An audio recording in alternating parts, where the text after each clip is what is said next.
Good morning, all of you. Keeping students in mind, I would like to give some instructions to the students. I hope all of you are able to listen to me. Am I audible? Vishesh Tayal, am I audible? Yeah, sir. You're Yeah. audible, sir. So I will start recording. So inform to those who have who are going to miss this session to go through the recordings and get to know before they come to the lab. Before they, in the sense, by Sunday they have to see this recording, so that if at all they get the lab microprocessor on Monday morning, they have to be ready with all. Okay. So first instruction is you have to have one lab notebook, maybe of 200-page long notebook,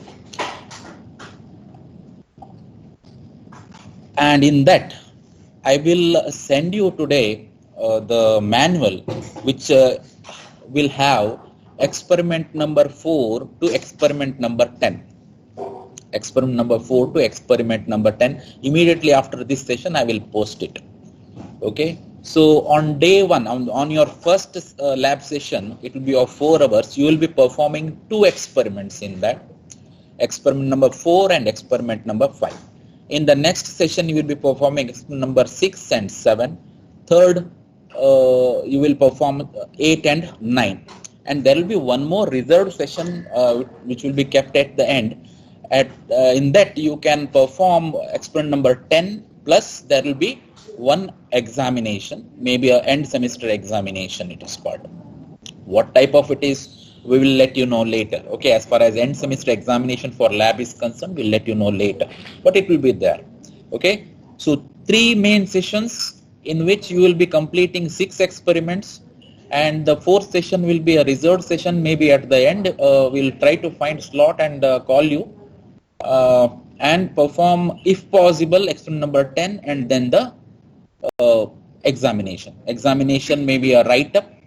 Okay, and if possible there will be a conduction. Okay, so this is with respect to 1 credit.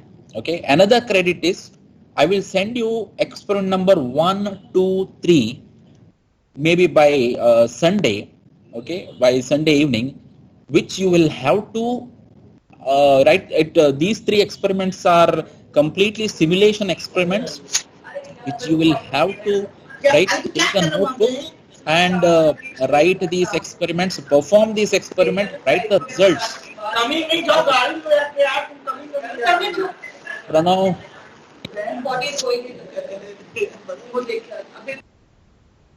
write these experiments, programs in the sense, and note down the results in your notebook. That will account for your another credit. There is no project this time. Okay, keep in mind there is no project this time. You have to take another notebook. You have to write, or you have to go through the experiment, first 3 experiments, and you have to write them on the notebook, note down the results, and your comments should be written on that. Okay, for all 3 experiments, and also the exercises involved in those experiments. Okay, that accounts for the 2nd credit. There is no project. Let me repeat, there is no project. Okay, 1 credit is here. You come to the lab, perform all the experiments, experiment number 4 to 10, and experiment number 4 to 10 are purely hardware interfacing experiments. Okay, hardware interfacing experiments. Experiment number 1 to 3, right? 1, 2, 3 are simulation experiment which you can perform at home, sitting in front of your laptop. I have given you the software. You download it, install that, and work on it. Okay, right? I hope it is clear to you all. Vishesh? Yeah, sir. It's clear. Adesh? Yes, yes, sir. It's clear. Yeah. Okay. Right, now I will begin with some instructions. I think you have all gone through the 2 PPTs which I have sent, voice recorded PPTs.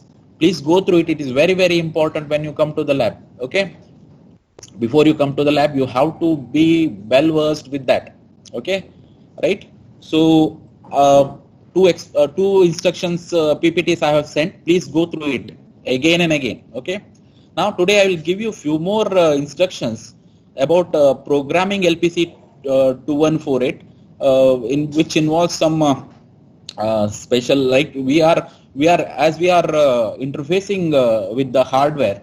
We will come across ports. We'll come across special features such as interrupts, timers, and PWM and so on. So we'll be interfacing a program, or rather we will be interfacing with DAC, ADC, stepper motor, DC motor, 7-segment LEDs, switches, and so on.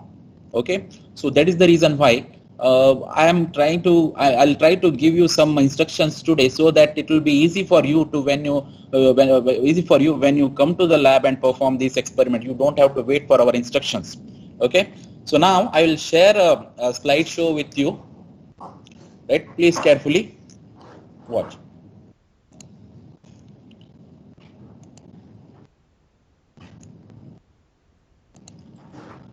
So this deals with the LPC 2148.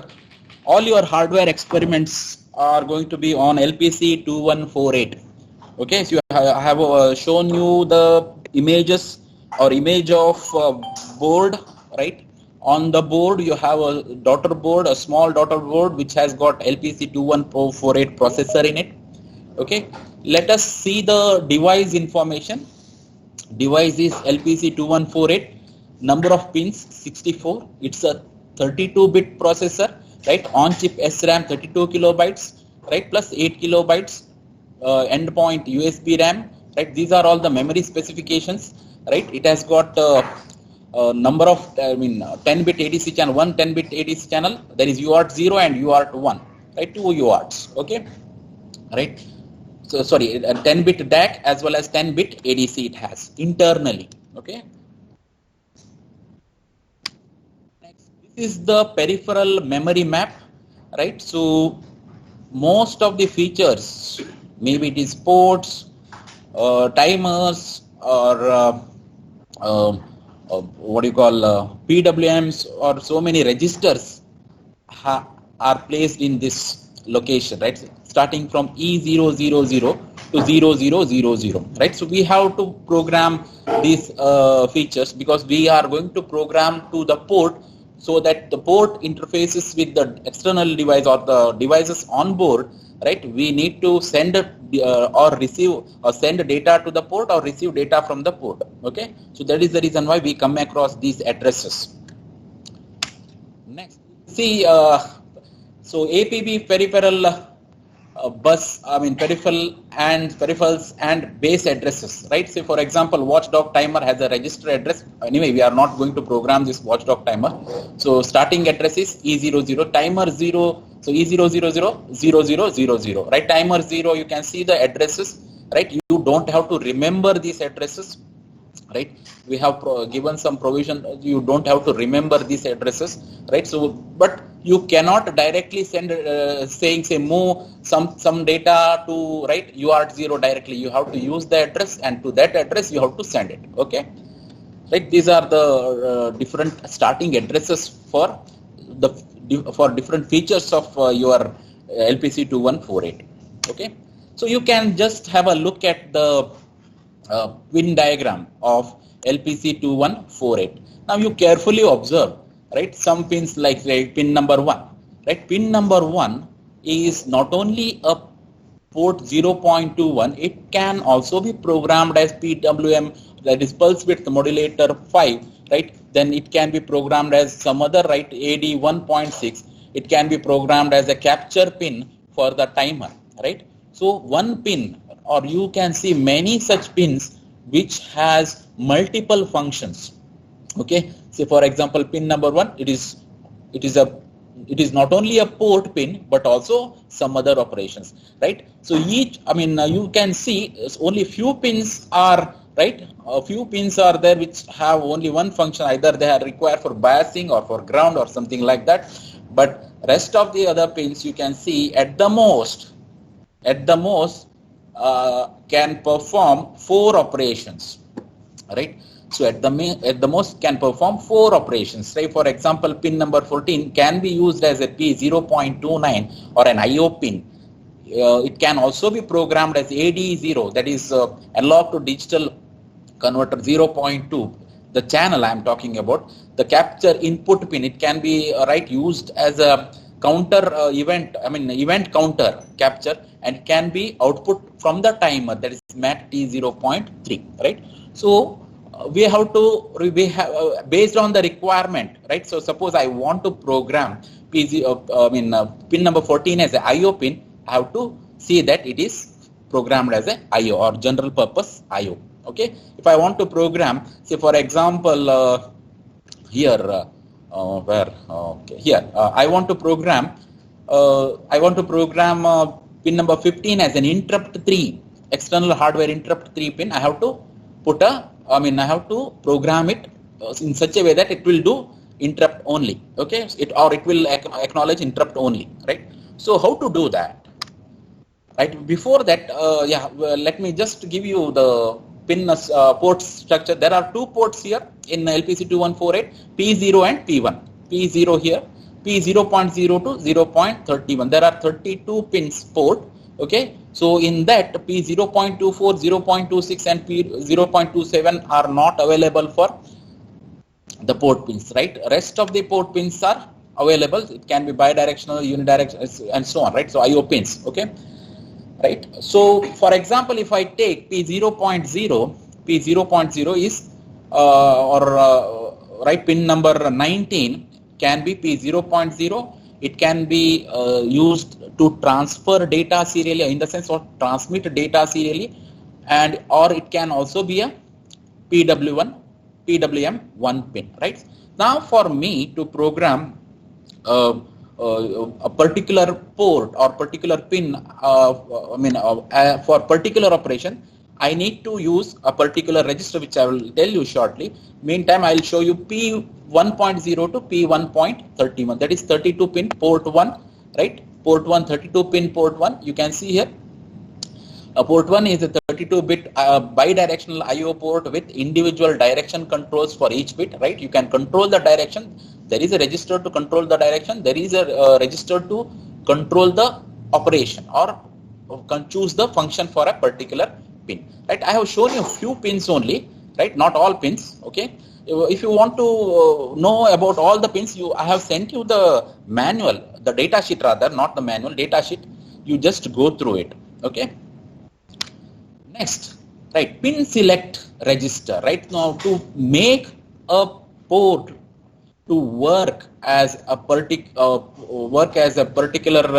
functional pin, right? So port pin, if I want, say I want to use a port pin P0.0 as GPIO, or as you can see here, P0.0 can be programmed as TXT0, or it can be programmed as PWN10. Now to choose a particular operation for a port that is P0.0, I make use of a register called pin select. Okay. Now the pin select is a 32-bit register. Pin select is a 32-bit register. Say for example, P0.0 I want to program as P0.0. What are the operations here? Say before that I'll just tell you. Pin select 0 is a 32-bit register which is used to decide a function for the first 16 pins of port 0. Okay, and pin select 1 is used to decide the functions for next 16 pins of port 0, and pin select 2 is used to decide functions for port 1 pins. Okay, now what are the possible operations? Say for example P0.0. okay, P0.0. If I program a pin select 0 as 0, 0, a particular bit, that is bit 1 and 0 of pin select 0 as 0, 0, it will be considered as GPIO, okay, general purpose input output port pin. Now if I program it as 0, 1, that is bit 1 and 0 of pin select 0, let us say, it will be programmed as a pin for transmitting the data serially through UART 0, UART 0 operation, right? If I program this bit 1 and 0 as 1 0, right, it will be considered as PWM 1. Likewise, 3 to 2 bit, that means what?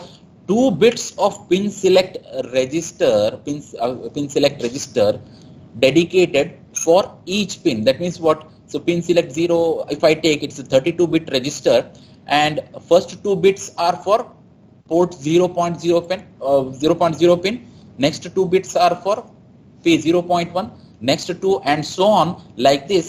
P0.15 pin, right, is programmed by 30 and 31st bit of pin select 0 register. Now, for example, I want to say that this pin select register, you can see upon reset, pin select register upon reset configured as 0000. That means what? Upon reset, all ports are configured as GPIO. Okay, you don't have to program for GPIO. Okay, if you want a pin to be working as some other operation, you have to program it. Say for example, I want to program P0.3 as interrupt 1, right? So what should I write? So let us say I'll write LDR, say R0, comma, equal to pin select 0. Pin select 0. Okay. I will have to program which bit now? Bit number 7 and 6 as 1 1, right? So LDR, say R1, comma, equal to, I will write, say 0xC0. I am worried about the 8 bit, 7th and 6th bit, right? So see here corresponding to 1 1 and next 0 0 0 0 0 0. Now this is the 6th bit, and this is the 8th bit of this value, and R1 gets loaded with this 1 1 0 0 0 0 0 0. Now what I'll do, I will say str, R1, comma, R0. What it will do? The value R1, value stored at R1 will be copied to the location pointed by R0. Now pin select 0 register will get a value, right? 1 1 1 0 0 0 0 0 0.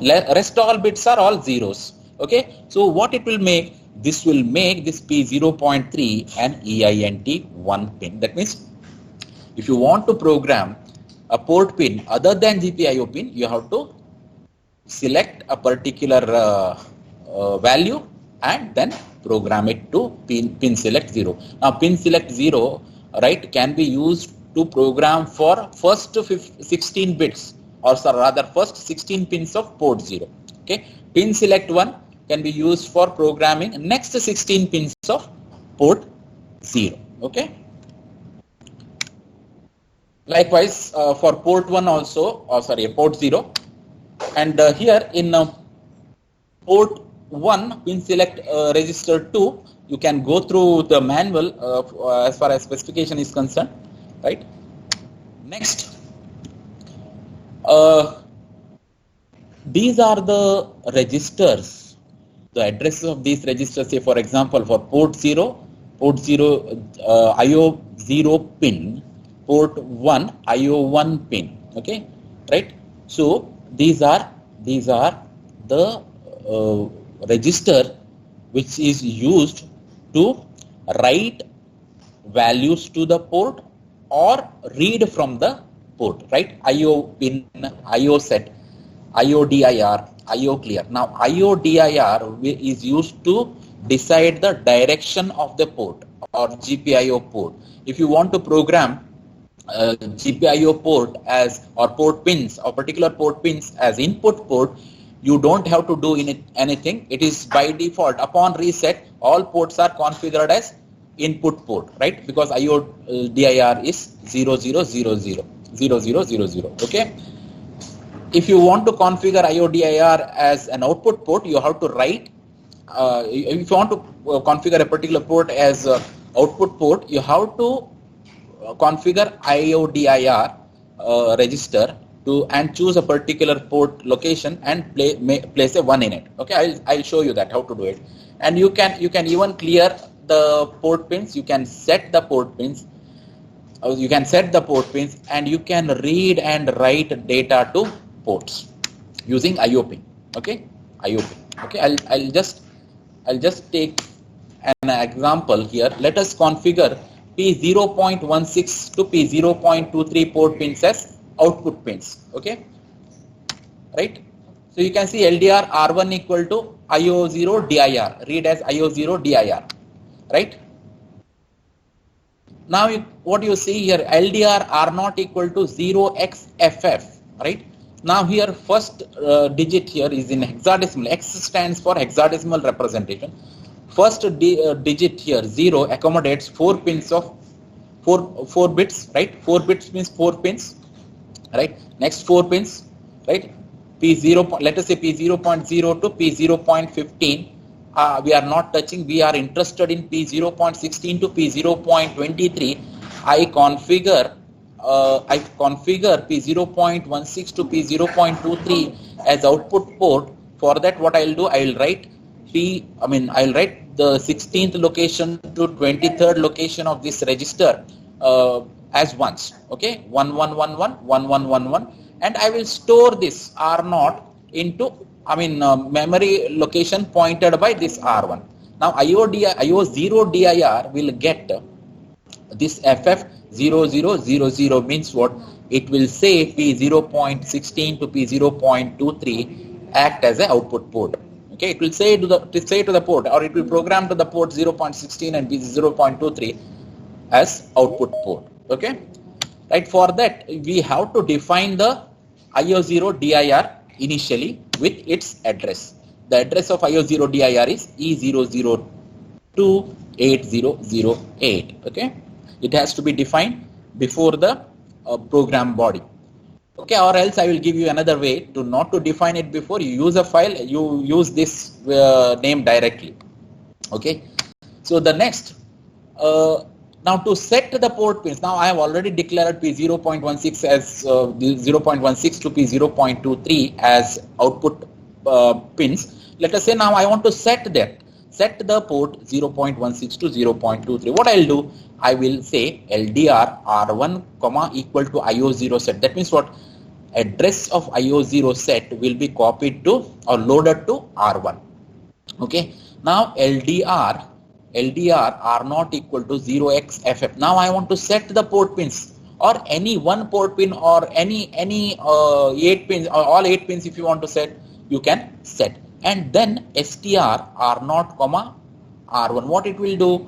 R0 is with FF0000. It will store, or it will copy the value stored at R0 to the value stored, to the value whose which is pointing to the address of IO0 set. Okay, and IO0 set once gets this, it will store, it will place this IO set FF into IO set, and it will set those pins.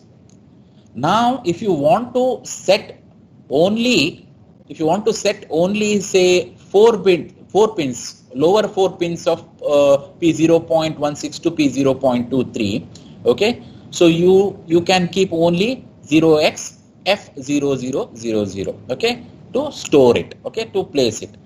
Okay, and before that you see that you have cleared this. Okay, you have cleared this and then store, otherwise it will overwrite. So now if you want to write something else, say if you want to write say FA, right, FA into the P0.16 to P0.23, what you have to do is you have to clear it first. Now let us see how we can clear it.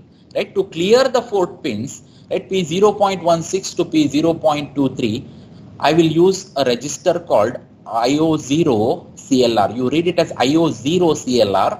Okay, IO0, that is IO0 for port 0, IO0 CLR. I will load R1 with the address of IO0 CLR. I will load R0 with the address of value, immediate value, that is 0xFF0000. Now if I want to clear the contents, if I want to clear the pins which are already set, right, you have to write once to IO0 CLR register so that it will clear. Now if you want to set, if you want to write FA to it, you just do one thing, LDR say R1 comma equal to IO0 set, then LDR R0 comma equal to say 0xFA 0000 and STR R0 comma R1. Okay, what this will do, as FF what you have written earlier will be cleared by this instruction IO0 clear. Now if you want to write something else on it, right, if you want to write something else on it, you have to write that something else right on it by like this. Okay, and without clearing it, if you want to write something else on it, it will not write, it will write, in fact overwrite. Okay, it will overwrite, and it will not even overwrite, it will just keep previous data as it is. Previous data, it is already set, previously it is already set. Now if you want to change it, this directly without clearing this, without writing this won't work. Okay, this won't work without writing this won't work, because you have already set it. Now if you want to change the value, you have to clear it first. Okay, you have to clear it completely, then you put a new value to it. Okay, I hope it is clear to you.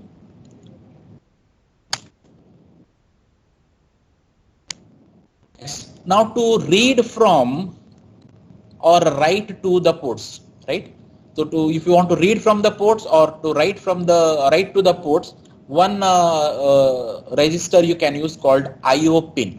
Okay, IO pin, right? IO pin is something like you are directly writing to the port which you have port of desired pin. So you can write values directly, right? Or you can read value from it directly, right? So let us say how to do it. Say to read from the port pins. Now if I have declared a port as P1.16 to P1.23 as an input port, you don't have to declare a port. Upon reset, all ports are configured as input port. Okay, so you don't have to declare the direction for it. Okay, you don't have to write IO0 dir for making a port pin or array of port pins as input. Okay, right. So now LDR R0 comma equal to IO1 pin. Okay, IO1 pin. Okay, means what? IO1 pin will act as an input here now, right? So I have initialized R0 with the address of IO1 pin. IO1 pin for port 1. Okay. Now if I say LDR R1 comma R0, okay, LDR R1 comma R0 means the content pointed by R0, the content stored in a register pointed by R0, that is IO1 pin, will be copied to R1. Okay, content pointed by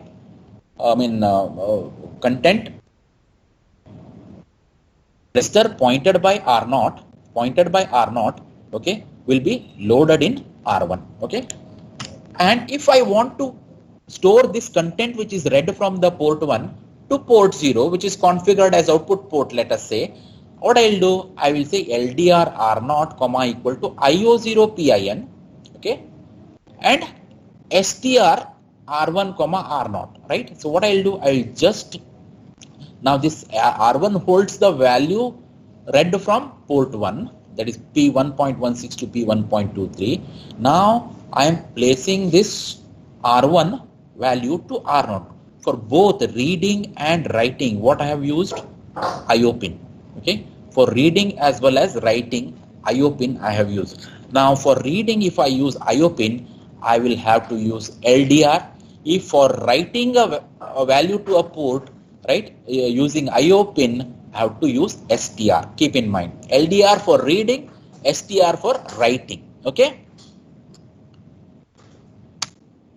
Now let us come to the interfacing, right? Your first interfacing experiment is on LEDs, okay? Light emitting diodes, array of light emitting diodes you have. It is, you can see the connection. What is required here, one thing, you have to short this jumper, okay, when you want to see the output. JP21, the jumper has to be short circuited here, okay? You have a jumper connector, you can make use of it, okay? Now you can see these LEDs, how they are connected. It is common anode type connection, right? Common anode means anode of all LEDs are connected to the power supply, okay? And for any LED to glow, okay, if you want this LED to glow, what is required? This connector, this has to be made 0. That means what? If you want this L1 to glow, P0 I mean here, as far as connection is concerned, P0.16 to P0.23 is connected to this setup, okay, this LED setup, array of LEDs. P0.16 is connected to this. Now if you want this LED to glow, you see that P0.16 is 0. Okay, P0.16 is cleared. Now if you want all LEDs to glow at once, all pins are cleared. How you clear it? Let us say P0.16 to P0.23 are programmed as output port. What I'll do? LDR, say R1 comma equal to IO0 set, okay, right? IO0 clear, IO0 clear, and LDR R0 comma equal to 0xFF0000, and what I'll do? STR R0 comma R1. Okay, so what this will do is, I have written FF0000, 16 to 23 are made 1, right? I am clearing, by writing these ones, I am clearing the port pins, right? It will clear the port pins.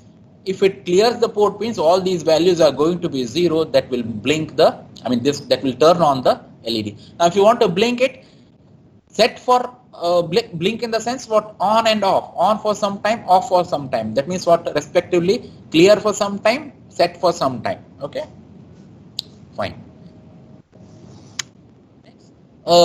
Experiment in the next program in the same experiment is switch circuit, right?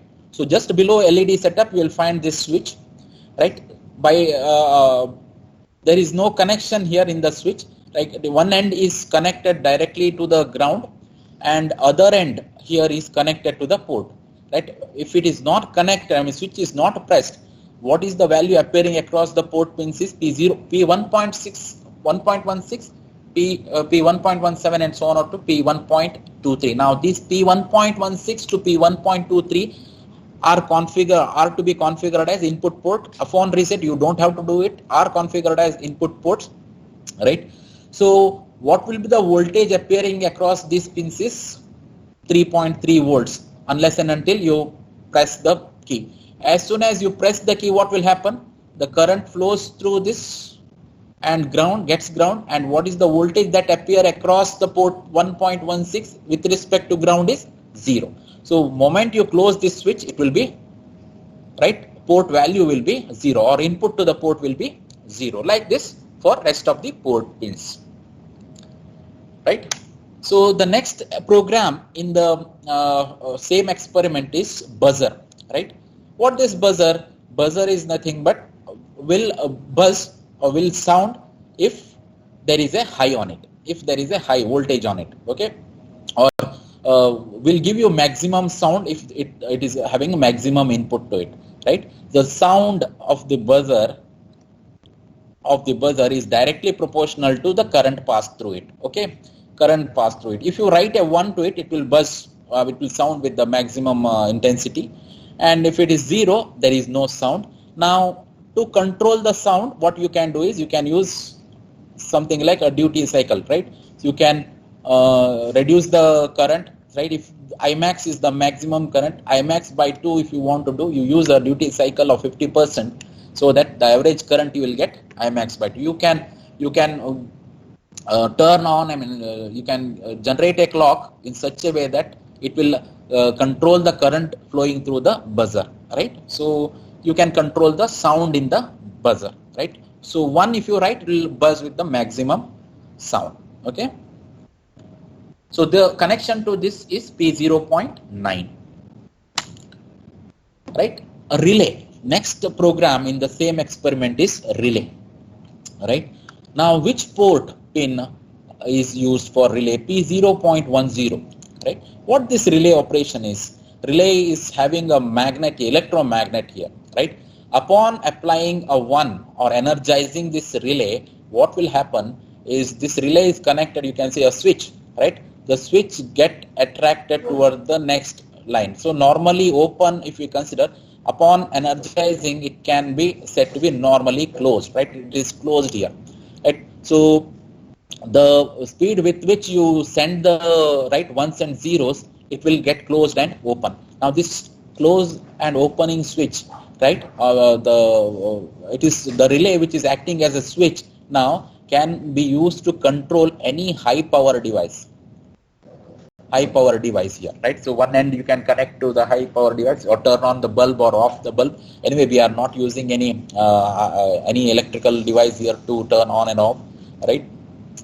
This is how the relay functions, right? You energize. If there is no energy, it is right normally open, or you can say no connection at all, right? If you energize this will act as a magnet. This line gets attracted here, switch gets closed, let us say normally closed, right? How we can do it? By using P0.10. Send 1 for some time and see, and send 0 for some time to this P0.10, how it works, okay? So the next experiment is on stepper motor, right? Stepper motor you must be aware of, right? So 4 coils we have, A, B, C, D, okay?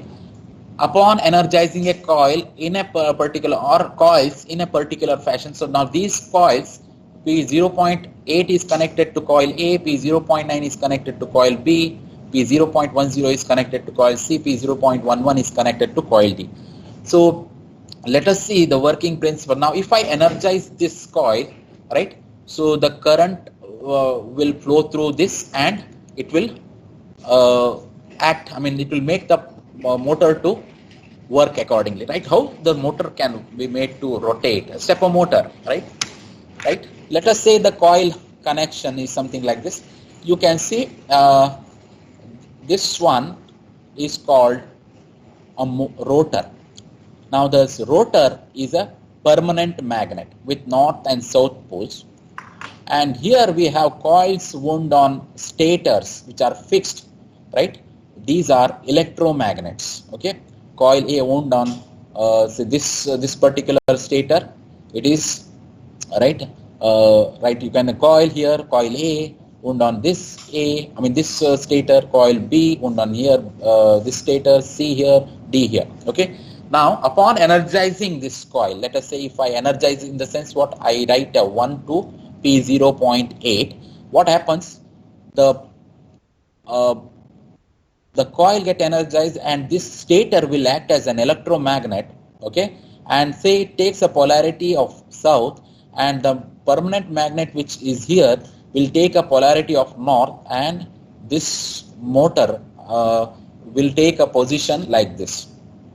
Now I'll keep this for some time and then I will energize the coil B. I apply a 1 here, rest all I'll apply a 0.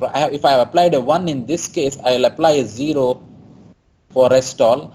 Let us say I have applied a 0 here, then I applied a 1 here. This coil will make this stator act as a south pole, and due to the electromagnetic effect, the permanent magnet will rotate towards right and will get attracted towards this stator, right? And I will keep this for some time because I will have to give delay so that the coil understands that there is an input to it, okay? Next, if I want permanent magnet to take further rotation, I will energize this coil C and make all other coils 0 or de-energize. Will make this stator an electromagnet with south pole, and the permanent magnet will get attracted to this. And next, for some time I will keep it, and I will make this D as 1, and what you find is, right, what you find is this permanent magnet get attracted towards D. Okay, and one more energize to A, right, will make this complete rotation. Now you can observe the step angle is 90 degree here. Okay, step angle is 90 degree. We have 4 stators here. In this working principle I am telling you, but actually in DC motor we have the step angle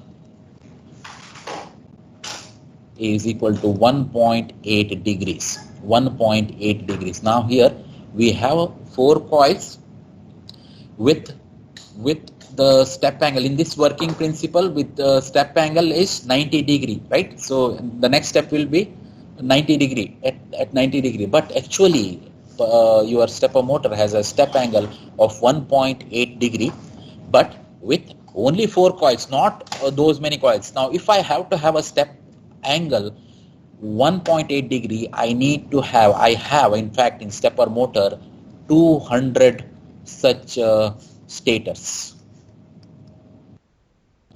which makes total rotation of 360 degree. Okay, so with 4 coils only. So if you want to rotate a motor for 180 degree, that provision is also there. If you want to rotate a motor for 90 degree, that is also possible. What you have to, if you want to rotate a motor for 180 degree, you have to send values 100 times. 100, in the sense, what shifted value 100 times, right? I'll send, say, like this, 1000 for this coil, then I will de-energize other coils, say A, B, C, D, let us say B, C, D, then 100, 0100, 0010, 0001, and next, right, again 10. So this will make 4 will make 4 sequences, will make, right, say if it is 1.8 degree here, 1.8 degree, next one another 1.8 degree, 3.6 degree, and so on. Finally you will get 7.2 degree. Now if you want to get 180 degree like this, you have to send, say, 100 times. So this is 1 times, 2 times, 3 times, 4 times, say 100 times you rotate and send to get an angle of 180 degree. Okay, this is how the stepper motor works. What you need to do, you need to get your values through 0.8, 0.9, 0.10. Now this kind of rotation is called full stepping.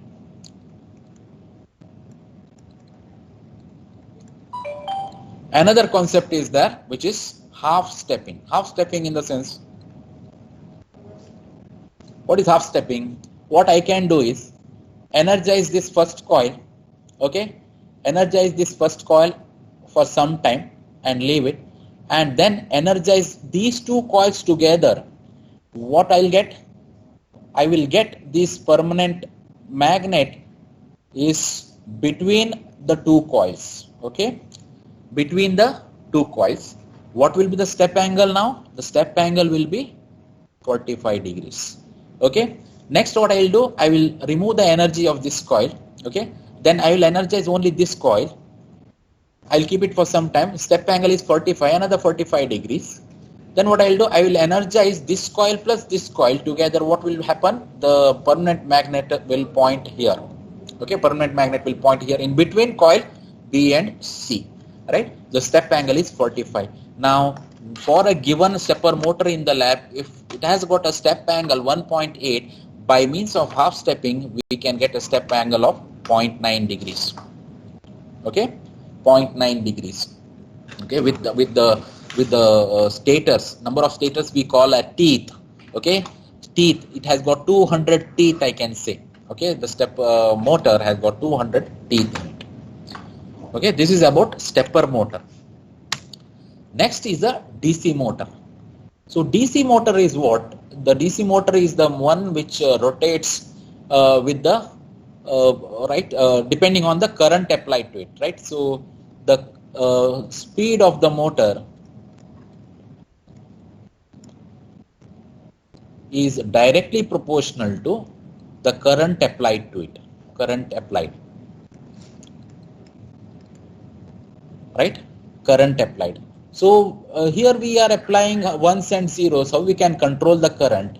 Say for example, so the stepper motor can be turned on or off by means of P0.8, and we can control the direction of DC motor. DC motor. We can control the direction of DC motor by means of a relay. Say for example, I have not energized a relay, but I have turned on P0.8, so the current here flows in this direction, right? If I have a stepper, this is connected to stepper motor, let us say, so current flows in this direction. Say stepper motor, right? Stepper motor will be rotating in clockwise direction, right? So say for example, I have connected here. So if I applied a 1 here, right?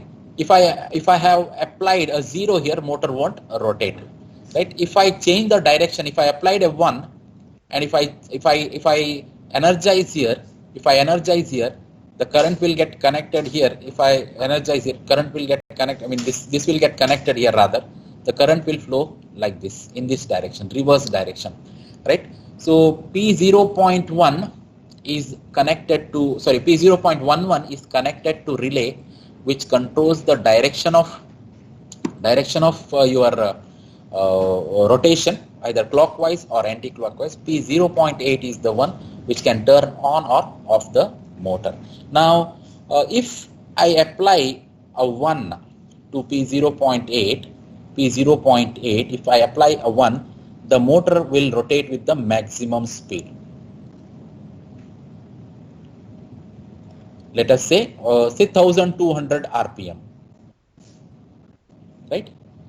Now, if I change this to 50% duty cycle, say 50%, I give sufficient delay between highs and lows, that it will generate a 50% duty cycle. Let us say this will generate, this will give me a 5 volts here, average voltage, average 5 volts. Now, what will be the average voltage? What will be the average voltage? This is 0. Is 0. What will be the average voltage, right? That will be going to the DC motor. It will be 2.5 volts, and the duty cycle is 50%, and accordingly the current also will be divided. The speed of the motor will be 600 RPM. Okay. Now, if you want to divide further, say if you want to say give a 25% duty cycle, right?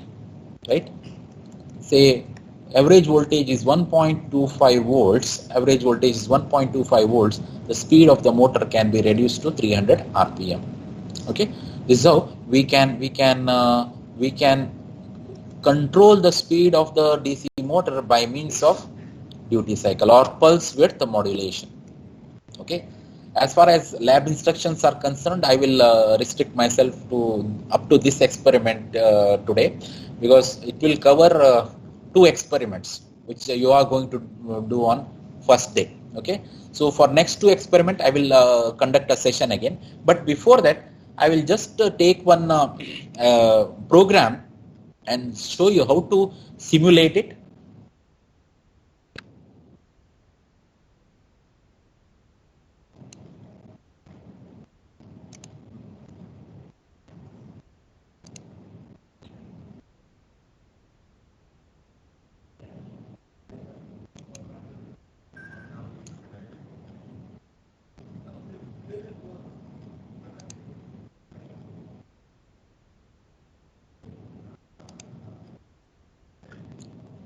Are you able to see the screen? Are you able to see the desktop? Yes. Yeah. So I'll just take one Keel Microvision program. I'll just double click on Keel Microvision 4.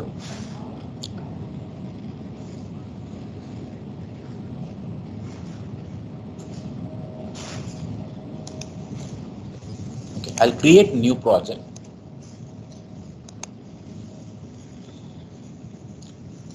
So upon clicking on this create new project, you can see the project will open where I have created my folder 8051 earlier I have created. I will stick to that only, right? So I'll write it as something like a demo project name I will give. I will say save. So it will ask me which device to select. So I'll type N here. Keep on typing N. So I am interested in NXP LPC 2148. I am interested in.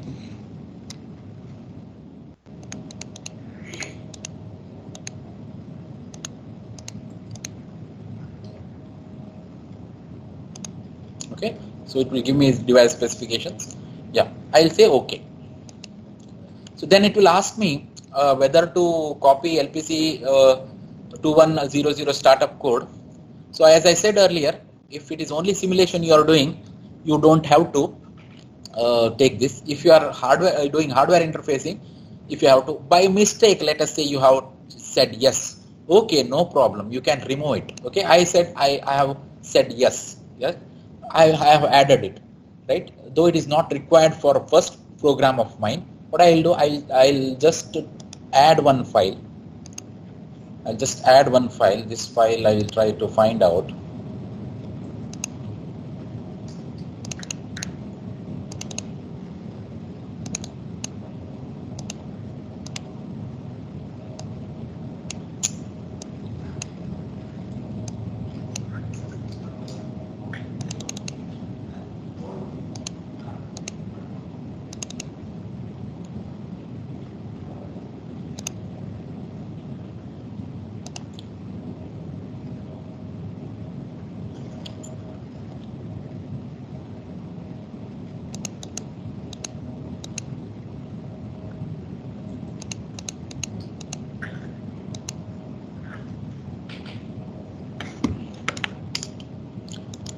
So please bear with me for some time. I'm not able to locate that file.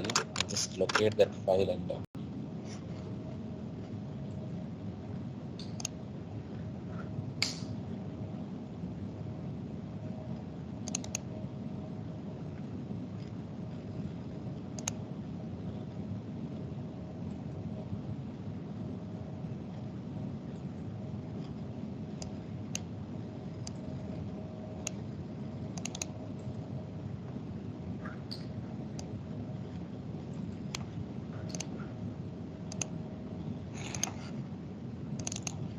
so I have this file here.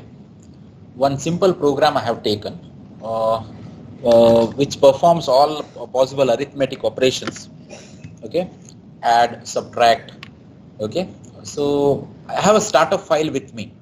With this startup file only, I will try to run this. I'll just build the target. So what happens is, so this startup, what happens once I build the target, it makes use of startup file also. So my program here is not written as per the requirement of startup file. Okay, as it is not written as per the requirement of startup file, what I will do, I will just remove this startup file. Okay, and I will just build this. Just because of that I got error, I will just build this again. Now you can see it is with no errors and warnings also 0. Okay, so what exactly I am doing here is I am taking two numbers, right? Number 1 and number 2, which are placed in the data memory locations. Okay. First, I will not do that. I will just take these two numbers in the code memory location itself directly. So this is what my code memory location, right? So this area is data memory location. This area is completely code memory location. Okay. Keep this in mind. This area is completely code memory location. Now you just observe here in line number 1, there is a space given. Okay, there is a space given. Suppose I make a mistake and I do not give a space, right? I start from the first column itself here in the first row, right? And I build the target. So it will give you an error. Keep this in mind. This will give you an error. So always see that there is at least one space, right? One space, so that you will not get any error. So this area, right, is to label, right? So area, program 1, it can be any name you can give. Code you have to give, it is a read-only code, okay? Your program actually, code which is going to fit in the, and these variables what I have declared, right, are going to be in the code memory itself. So I'll build the target, right, and I'll go to the simulation by clicking on start and stop debugger, right? Right. So I'll just sorry.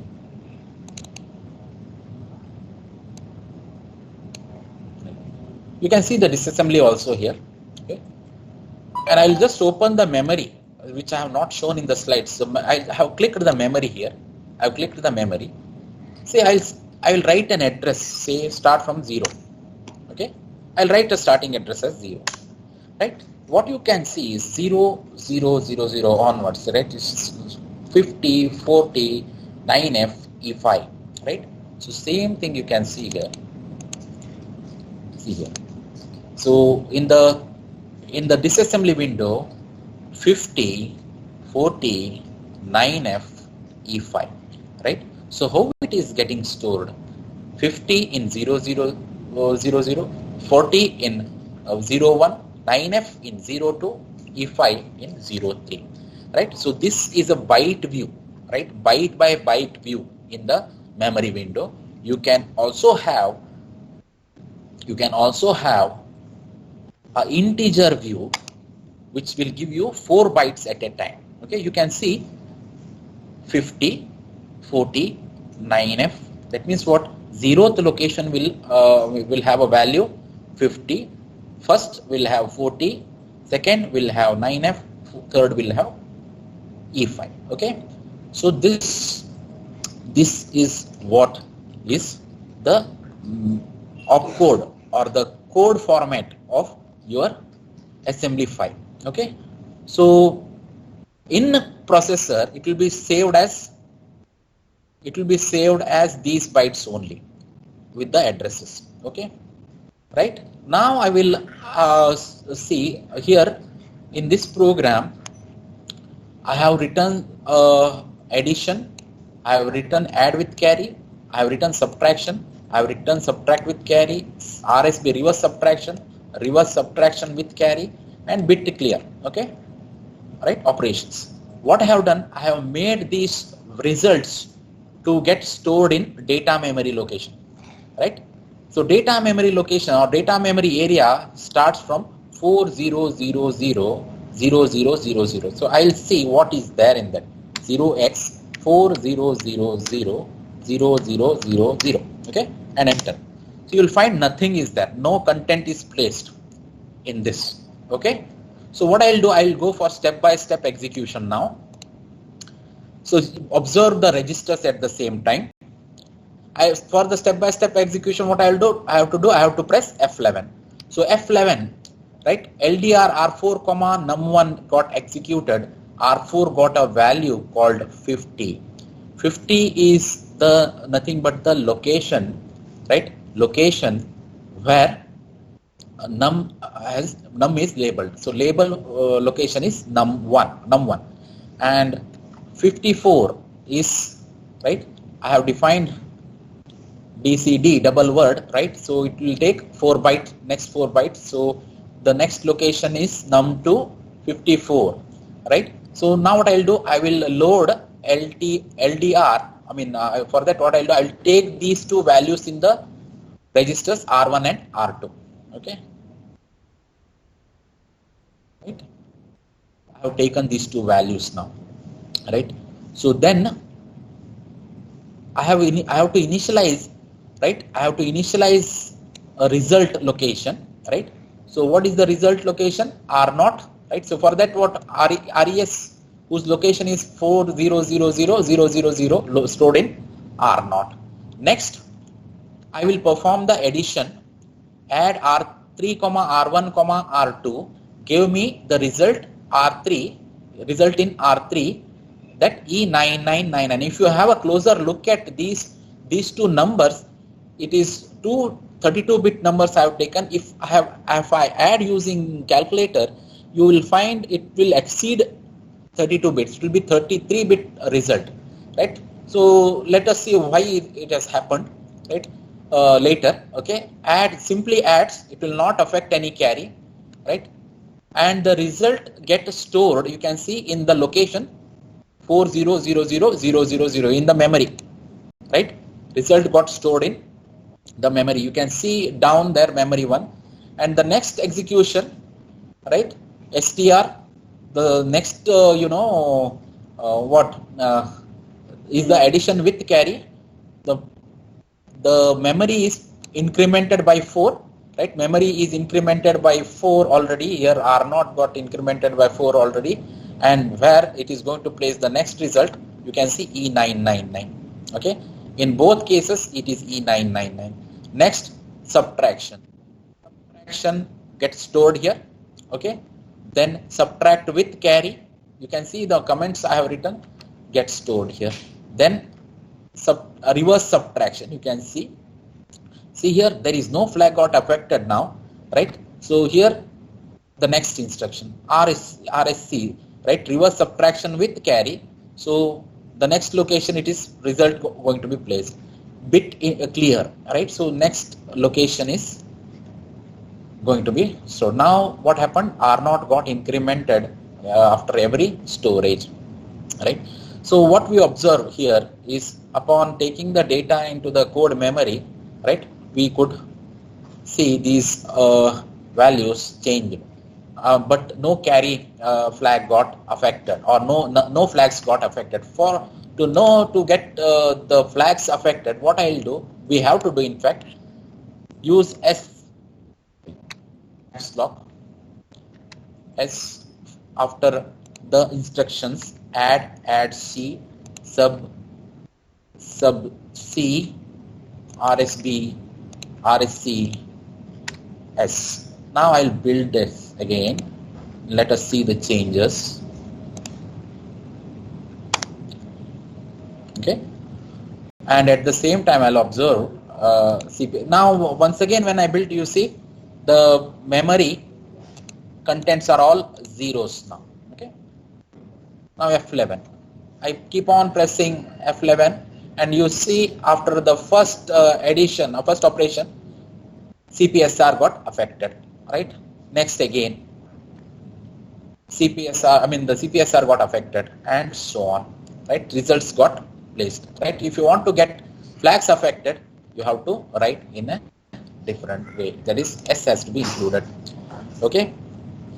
So what I'll make some changes in the program now. What I'll do, I will take these two data into the data memory now instead of code memory. Sorry. I'll take these two numbers in data memory rather than in code memory. Right? I'll build the target. And I'll go to debug session. So what happens in the debug session? I have initialized num1 in the data memory area. The starting address of the data memory area is address for num1, but here you can see there is nothing here, right? So even though you initialize values in the data memory, upon debug, if you go into the debug session, it will not be seen, right? The data will not be seen here. You have to enter the data. You have to double click on it, right? I will enter the same data. I'll enter different F1, 2, 3, 4, 5, 6, right? F1, 2, 3, 4, 5, 6, 7. Then in location 40004, I'll enter say A 2, 3, 4, 5, 6, 7, 8. Okay. So it got stored here, right? Now I'll go for step-by-step execution. See here, if you want to take data from the data memory, you have to have data available in the data memory. Though you assign it in the data memory, it cannot be seen in the data memory when in the debug mode. You have to enter those values in the data memory, how I entered. Right? F11, I press one by one. Right? You can see moment I found executed R1 comma equal to n R4 got starting address that 40000000, and num2 got right whose address is 40000004. Now I will see, just carefully look into the next instruction, which is on line number 9. You can see whatever I have entered in 40000000 will get copied to R1. Similarly R2, and then as it is, as we have done. Okay, right? So see, if you are getting any data from, if you have to get any data from the data memory, you have to have data available in the data memory. Okay, keep that in mind. Okay. So this is about simulation. Okay, simulation of any of the first 3 experiments which you can go through. Now I will take one hardware experiment. So see here, one more thing. If I have to if I have to look for executing another file in the same project, I have to remove the first file which is there. I have to see that one project consists only one file. Right? What I'll do, I'll just add one file. Okay, and then we shall put a message in the WhatsApp group so that we can have a meeting with them, so that we get to know, right? So, I mean, what is their support also? Based on that, we can talk. Yeah, now what is going on at present? So for example, I have a blinking of LED experiment. I'll add this. This blinking of LED experiment is this. Okay, blinking of LED experiment is this. Right? Okay. So here there is a difference between the 2 programs. Right? You can see the difference here. I have not used these 2 lines here. Okay, I have not used these 2 lines of blink in this. Okay, right, in this. So as because of this, I don't require a startup file to run this p31.s. Now to run this blink, I need a startup file because I have used this kind of entry, and I have to use this kind of entry only. Otherwise, if I use this kind of entry in my hardware interfacing programs, it will give no errors, but in the hardware it will not run properly. Right? That is the reason why we have to go for this. Right? This is my program. Right? So I cannot run this. So if I build this target, you will get some warnings. But to run this, I need to have a startup. Okay, I'll just add a startup here. Right? You have to have a startup here. Add the startup and close it. Now build the target. Okay. What happened? So build the target. Right? It is not running still. Right? I told you to make some changes in the target, option for target. So option for target 1. So target 1, what is required is, this requires use microlib. Okay? Use microlib. As far as simulation is concerned, this only option is sufficient. But as I said earlier, output hex file is required. We click that also. And for linker, we click use memory layout from target dialog. Okay? Now to program in the hardware, this linker is required and this output create hex file is required. Okay? Now to simulate, only use microlib is sufficient. Okay? Just I'll say click OK and build the target.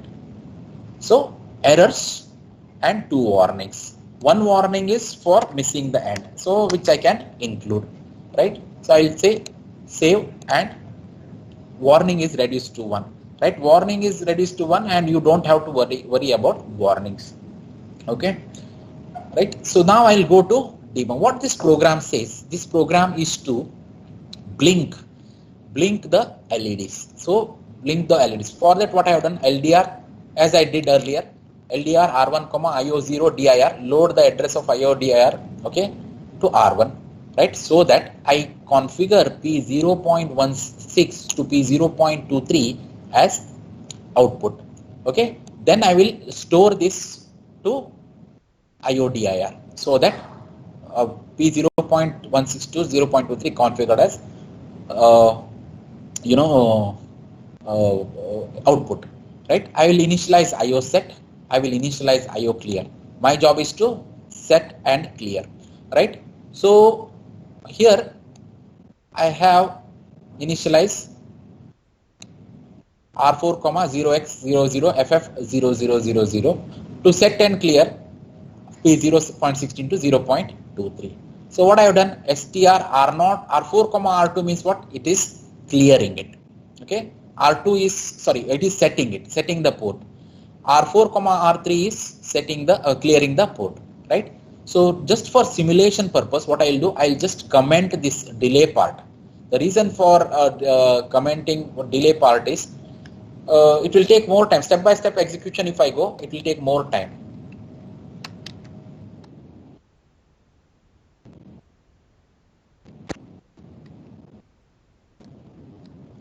If I have commented this, it is as good as there is no delay at all. I have not these lines of code are not going to get executed. So I'll build the target. Right? I'll go to the debug session. Now my requirement is port 0, right? See here. I'll go to debug session. Right? So I have to see the blinking on port 0, right? So what I have to do, I have to see the peripherals. I click on peripherals. I'll go to GPIO slow and slow peripherals. I have an option of port 0 and port 1. Like this, I have option for UART.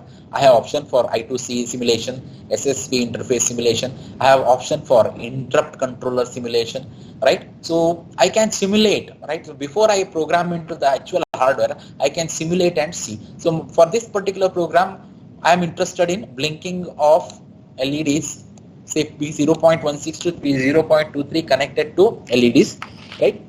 Now you take a look at the port 0, which I have opened here. IO0 DIR, IO set, you can make out all this, right? So these lines, pins, these are pins, okay? These are pins, okay? These are pins. Sorry. 1 second. These are pins here, okay? Pins, port pins, say P0.0, right? We are interested in P0.16 to P0.23, okay? Now, the moment I went into the debug mode, you find my program is not seen. In fact, it has gone to the startup, right? So it makes use of a startup, right? So that is why we have to execute all this step by step. Let us see, F11 I press. You don't have to worry about this kind of execution, right? It will execute all lines required for programming in the kit, right? So it will execute, you don't have to worry about. So you will come, one fine click will get you into the entry of your code, right? So observe line by line now. You are in the 10th line, it is not executed yet, right? So R1, before that all register got saved some value. So R1, IO1, so you can see the address of IO0 DIR, which I have defined here, okay? If I have defined here these addresses, okay, I have defined here, and address of these are right, defined already, and you can see R1 holds this. Then next I'll store this value into IO0 DIR. The moment I store here, you can see in the GPIO this got changed. Earlier it was 0, this is now configured as output, right? The next one, I just did a selection here. Mouse cursor was not found here, that's why I have to click it again here. So press F11, then IO clear, right? LDR R3, IO clear, I have initialized it. I've taken one register. Even I could have taken R0 itself directly, but I prefer to take one more register, R4. So what I'll do, I will set this first. Say str R4, R2. R2 means set, right? So FF R4 has FF0000. Then it will set this. You can see the port. You can see here it is set. Then after some time it is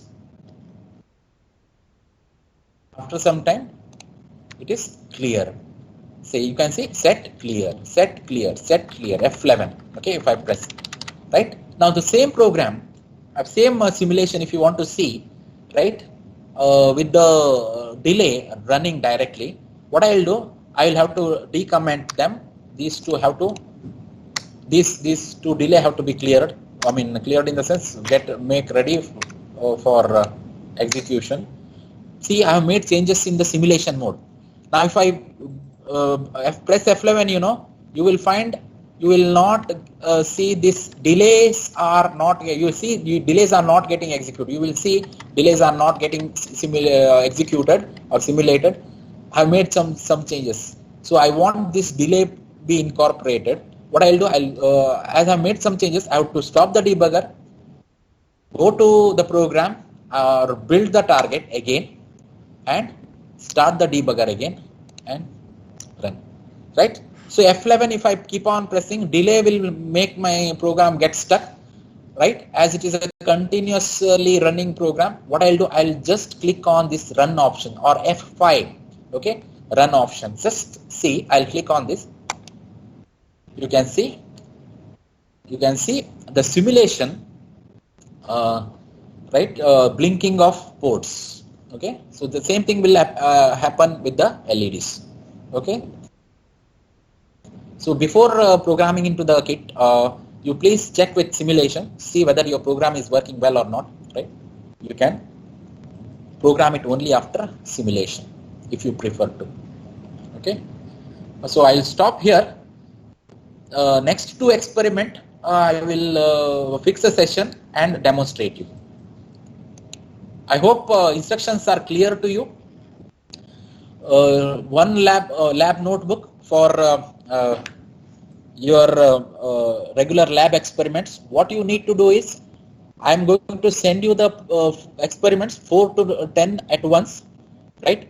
On first day, before you come, you see that all the programs of experiment number 4 and 5 written in your observation book or notebook is written in your observation book, so that you can conduct directly or type and conduct, or another, I mean you have to do that, write it in a notebook and bring it.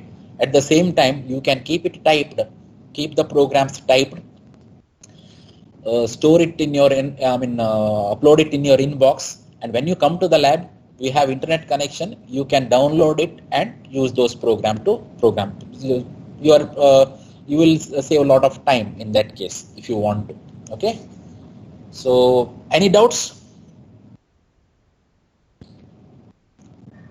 Vishesh?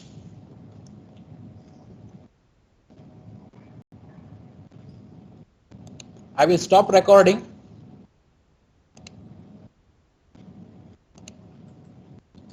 Pranay? So we only have to maintain a normal notebook and write all the codes in them, right? One second, I'm not able to hear you. Yeah. Yeah, so we only have to maintain a normal notebook in which we have to write all the codes. Fair notebook. Don't use the rough kind of notebooks, okay? Okay. So no, I meant no need of those lab journals. Lab records not required. Okay, you just that whatever the observation book neatly maintained. Neatness will also carry marks. Okay, neatly maintained notebook. Okay. Before you come to the lab, you see that you have written first and second experiments in it, right? I have given you software to install. You can try those programs also in your simulator, in your laptop, okay? And come to the lab. And those programs which you have kept typed, you can upload in your mailbox, come to the lab, download it, but the programs have to be there in your lab notebook also, okay? Right? Your conduction, every lab will have evaluation out of 10. 5 marks for conduction, where we will observe your lab notebook also. 3 marks for exercise, 2 marks for Viva. Okay, Viva will be based on the programs that you have executed, okay, or you will be executing. Okay, fine, Karthik. Yes. Yes. Yeah. Yeah, inform to all those who missed this session to go through recordings. Okay, go through again and again if they don't get it. Okay, and the lab will not give you special instructions for this. Okay, I have already given you instructions for first 2 experiments. Please go through. Next 2 experiments, I will set up. I will schedule a meeting, and I will give the instructions. If you can attend, it is well and good. If you cannot, stored will be there anyway. You can go through. Thank you. Thank you, sir.